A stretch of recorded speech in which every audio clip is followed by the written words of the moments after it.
Jakarta sedang menunggu waktu melepaskan status prestisiusnya sebagai daerah khusus ibu kota atau DKI yang selama ini disandangnya. Sebagai gantinya, kelak Jakarta akan menyandang predikat sebagai daerah khusus Jakarta. Situasi ini tak lepas dari terbitnya Undang-Undang Nomor 3 Tahun 2022 tentang Ibu Kota Negara pada 15 Februari 2022 silam. Disebutkan, 2 tahun setelah Undang-Undang IKN itu ditetapkan, maka status daerah khusus ibu kota yang selama ini dilekatkan pada Jakarta akan hilang. Itu artinya Jakarta tidak lagi menyandang status DKI per 15 Februari 2024 lalu. Walau begitu, status daerah khusus ibu kota baru akan hilang jika Presiden menerbitkan Kepres yang mencabut statusnya. Status baru Jakarta diprediksi juga akan mempengaruhi status pemerintahan Jakarta. Hal tersebut disebabkan salah satu pasal yang telah menjadi RUU tentang daerah khusus Jakarta membahas cara penunjukan gubernur Jakarta yang akan dilakukan oleh Presiden. Lantas, akankah pemilihan gubernur Jakarta tidak akan melewati pemilihan kepala daerah November nanti? Tim TV One mengabarkan.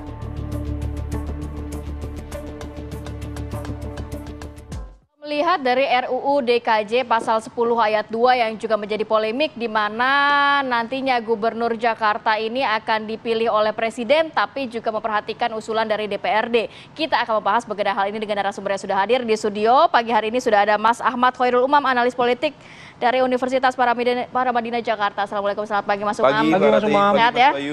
Kemudian juga ada Bang Margarito Kamis, pakar hukum tata negara. Assalamualaikum, selamat pagi Bang Margarito. Waalaikumsalam warahmatullahi wabarakatuh. Kemudian juga ada Mas M. Iqbal, politisi dari PKS. Selamat pagi, Assalamualaikum Mas Iqbal. Dan juga yang bergabung bersama kami via Zoom sudah ada Bang Ahmad Doli Kurnia, Wakil Ketua Umum Partai Golkar. Selamat pagi, Assalamualaikum Bang Doli. Oke, pagi, Assalamualaikum warahmatullahi wabarakatuh.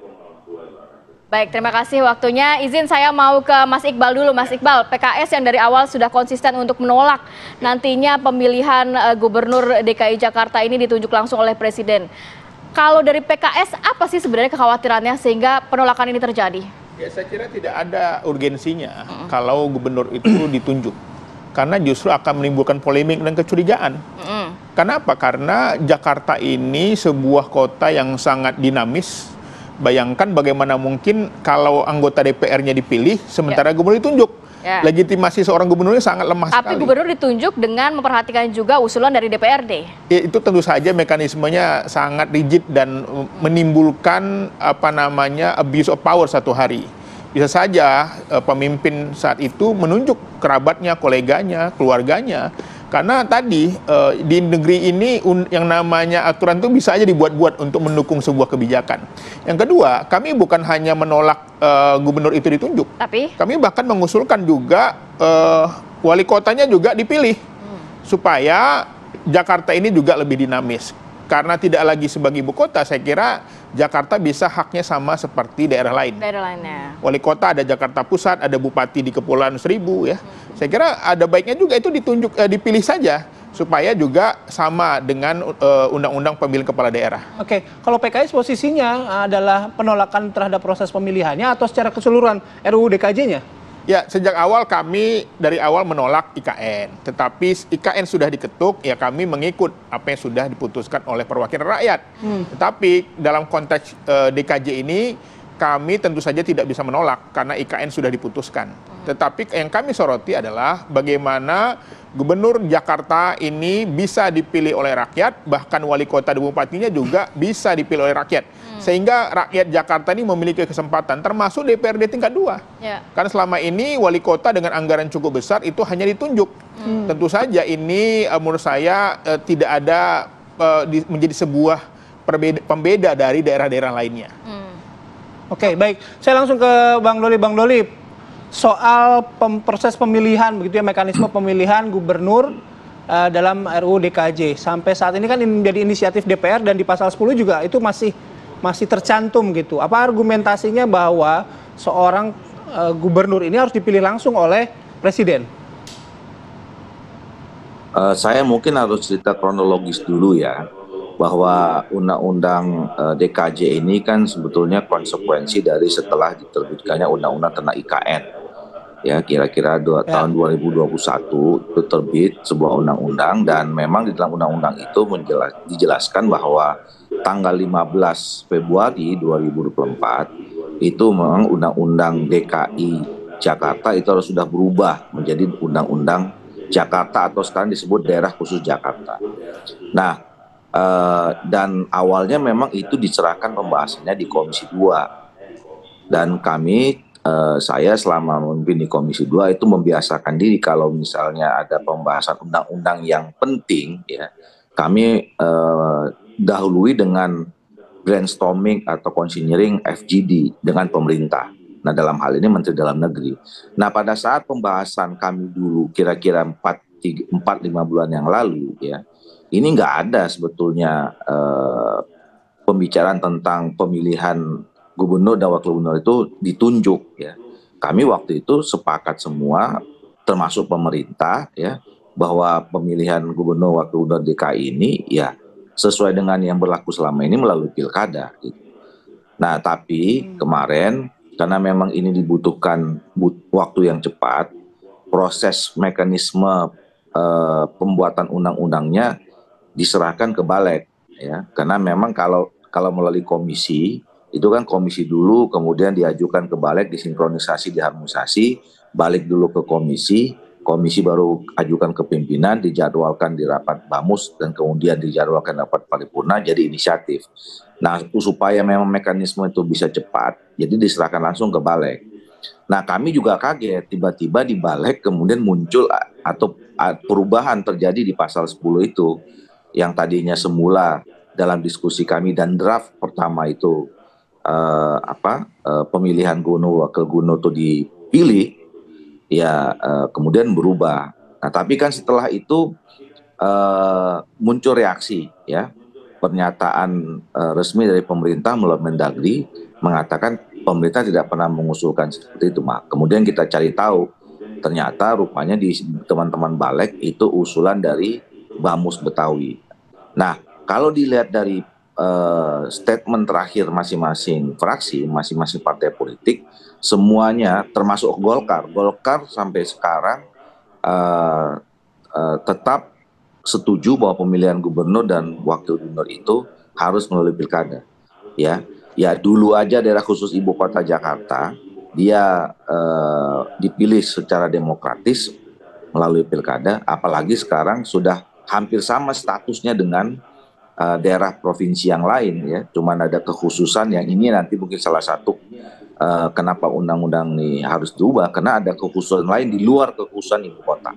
Jadi sekali lagi saya menyatakan kalau sikap Golkar tetap mendorong pemilihan gubernur wakil gubernur itu harus melalui pilkada.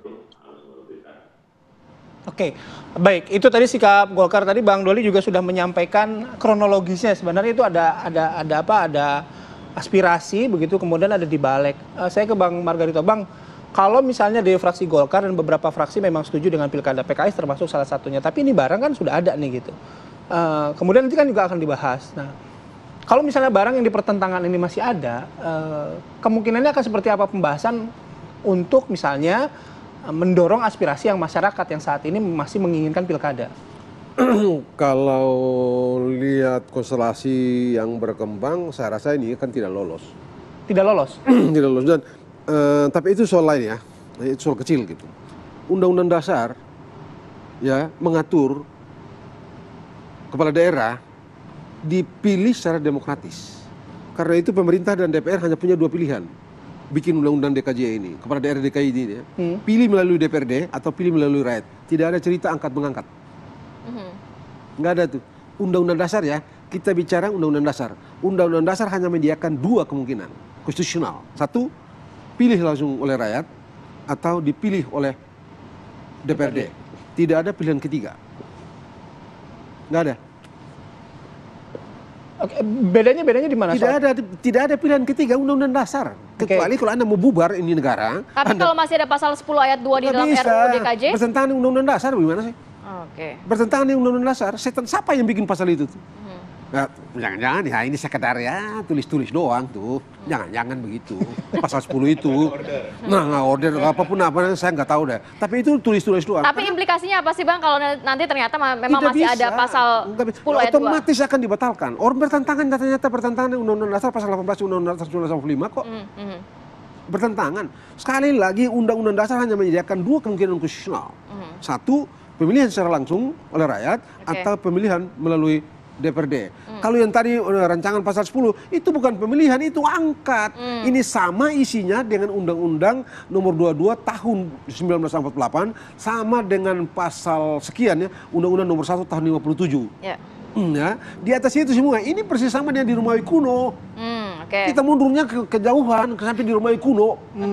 Konyol ini orang bikin undang-undang ini nggak ngerti apa-apa ini. Tidak ngerti undang-undang dasar, tidak ngerti sejarah.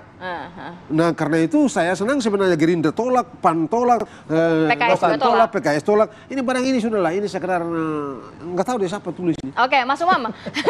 Kalau Bang Maragar itu bilang siapa yang tulis itu juga bingung gitu ya. Tapi kalau dari sisi orang balik dulu beberapa waktu lalu orang balik juga bingung siapa ini. Nggak, saya sih membayangkan gini. Nggak, saya membayangkan gini kenapa Betawi katanya. Nah, enggak, saya membayangkan gini, kenapa dalam setiap elemen di DPR kok masih pada bingung gitu loh. Pasalnya kan Kok bisa bingung gitu. Bang, itu kok bisa bingung gitu loh. Kan artinya dalam lembaga institusi kan mereka itu dia. Ya orang di DPR-nya aja bingung apalagi kita kan. Itu dia gitu. Karena satu waktu itu saya ngomong dengan orang Nasdem sama orang PKS juga, ibu-ibu tuh di satu tempat gitu. Mereka juga nggak tahu, padahal orang balik sendiri loh. Terus saya bilang apa tuh barang di dalam diisi baliknya itu tuh. Oke, saya mau ke Mas Umam. Dalam itu apa? Baik, Mas Umam. Sebenarnya kalau misalnya ada pasal 10 ayat 2 dalam RUU DKJ ini siapa sih yang diuntungkan? Yang dirugikan pasti rakyat, karena rakyat nggak bisa memilih langsung dong. Yang pasti kalau misal kemudian barangnya ada, sudah ada dalam draft, kemudian kemarin masuk di paripurna disahkan dan disetujui dalam proses tahap lanjutan ya. Maka ini konteksnya ya sebenarnya ini pasal selundupan. Dan pasal selundupan itu pasti ada yang order. Udah hampir pasti itu. Nah, tetapi kemudian kalau misal nanti kita tanya ya pada level balik misalnya, atau kemudian kalau misal ini dianggap bagian dari aspirasi, tadi ada beberapa LSM yang disebut oleh Bang Doli misalnya, apakah dari usulan dari Bamus Betawi dan sebagainya, itu mungkin barangkali hanya bagian dari pelimpahan tanggung jawab, tetapi sepertinya ada kekuatan besar yang mencoba untuk menyelundupkan pasal ini untuk menjadi bagian dari dalam konteks tertentu barangkali testing the water. Bagaimana respon publik, bagaimana testing the water untuk melihat bagaimana respon politik dari para aktor-aktor demokrasi yang ada. Tetapi di saat yang sama, kalaupun ini dianggap testing the water, di saat yang sama, kalau misal kemudian reaksinya tidak begitu signifikan, ini barang digarap betul. Apa yang sesuai nggak sesuai dengan undang-undang yang lebih besar dan sebagainya, apa misal tadi konteks konstitusi ya.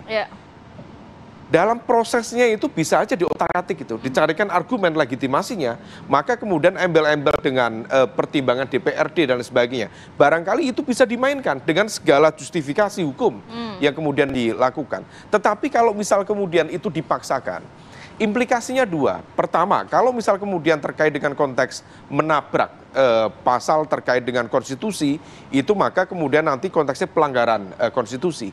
Yang kedua, kalau misal kemudian dipilih oleh presiden, maka ini sama saja menggergaji hak politik dan demokrasi dari 10,7 juta warga DKI Jakarta.